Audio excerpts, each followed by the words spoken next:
کی جماعت تصدقنا یا معاشر النساء، اے عورتوں تم زیادہ سے زیادہ صدقہ کرو، اے عورتوں تم زیادہ سے زیادہ خیرات کرو، کیونکہ میں نے تمہیں جہنم کے اندر سب سے زیادہ جلتے ہوئے دیکھا۔ قلنا وبما یا رسول اللہ، صحابیات سوال کر رہے ہیں اللہ کے رسول ہم جہنم میں سب سے زیادہ عورتیں ہوں گی؟ ہاں، کیوں؟ وجہ تو بتا دیجئے تاکہ وہ چیز ہم یہاں سے ختم کریں۔ تو اللہ کے رسول نے فرمایا تکثرن اللعن و تکفرن العشیر، تمہاری جہنم میں جانے کی دو وجہ زیادہ ہیں۔ کیا تکثرن اللعن، تم لعن طعن زیادہ کرتی ہو، بدتمیزی زیادہ کرتی ہو، زبان سے الٹے سیدھے جملے زیادہ بولتی ہو۔ دو چار عورتیں جہاں بیٹھی ہوں، آپ کیا سمجھتے ہیں جلسے میں سب خاموش بیٹھی ہوں گی؟ معائنہ کر کے دیکھیے، میری تقریر سمجھ بھی نہیں آ رہی ہوگی، کہیں گی تو بنگلہ مولوی تھوڑی، یہ تو اردو والا ہے۔ تیری چپل کتنے کی؟ اچھا یہ کہاں سے لائی؟ کون سی دکان سے لائی؟ یہ سوٹ کتنے کا؟ یہ ساڑی کتنے کی؟ آج تو ان کی عید ہو گئی، جلسہ ہوتا ہے تو عید کا دن ہوتا ہے عورتوں کے لیے۔ چار عورتیں کہیں بیٹھ جائیں وہ چپ نہیں رہ سکتی، اتنی ساری کیسے چپ رہیں گی؟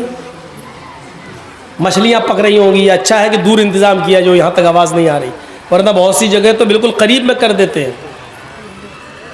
تو جرجی صاحب بھی ڈسٹرب ہوتے رہتے ہیں، ان کی سنیں کہ اپنی سنائیں۔ کسی بادشاہ نے کہا تھا نا کہ جو سب سے بڑا جھوٹ بولے گا اس کو سب سے بڑا انعام دیں گے، تو جھوٹوں کی کمی تو تھی نہیں، ایک آیا جھوٹ بولا نہ حق، کوئی بڑا نہیں۔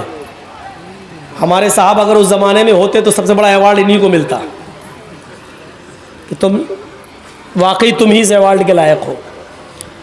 بڑے بڑے جھوٹے آئے، فیل کر دیا بادشاہ نے، نہیں تم ایوارڈ کے مستحق نہیں ہو۔ ایک اور آیا لاسٹ میں، کہنے لگا میرا بھی جھوٹ سن لو۔ کہا کیا؟ آج میں رات میں سویا، میں نے خواب میں دیکھا کہ جہاں تک میری نظریں جا رہی ہیں عورتیں عورتیں بیٹھی ہوئی ہیں۔ بادشاہ کہتا بھگ، یہ کوئی جھوٹ ہے؟ ارے خواب میں ہو سکتا ہے دیکھا ہو، جھوٹ بتاؤ۔ اس نے کہا پوری بات تو سنو میری۔ کہا کیا؟ میں نے خواب میں دیکھا کہ جہاں تک میری نظریں جا رہی ہیں ساری عورتیں بیٹھی ہوئی ہیں اور سب خاموش ہیں۔ بادشاہ کہتا کیا؟ کہ سب خاموش ہیں؟ کہتا ہٹ، یہ نہیں ہو سکتا۔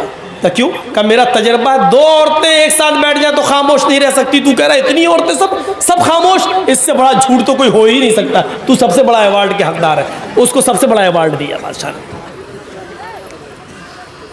تو ہماری ماں بہنیں ذرا سنبھل کے رہیں، ورنہ ایسی باتیں ہم بولتے ہی رہیں گے اور وہ سمجھیں گے میری بے عزتی ہو رہی ہے۔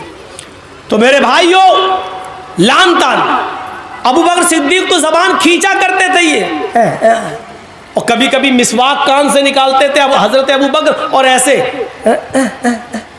مسواک سے مارتے تھے۔ لوگ پوچھتے یہ کیا کر رہے ہیں؟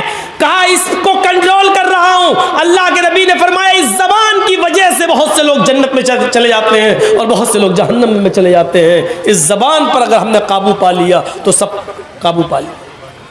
خود اللہ کے نبی صلی اللہ علیہ وسلم نے فرمایا تم دو چیزوں کی ضمانت مجھے دے دو، میں تمہیں جنت کی ضمانت دیتا ہوں۔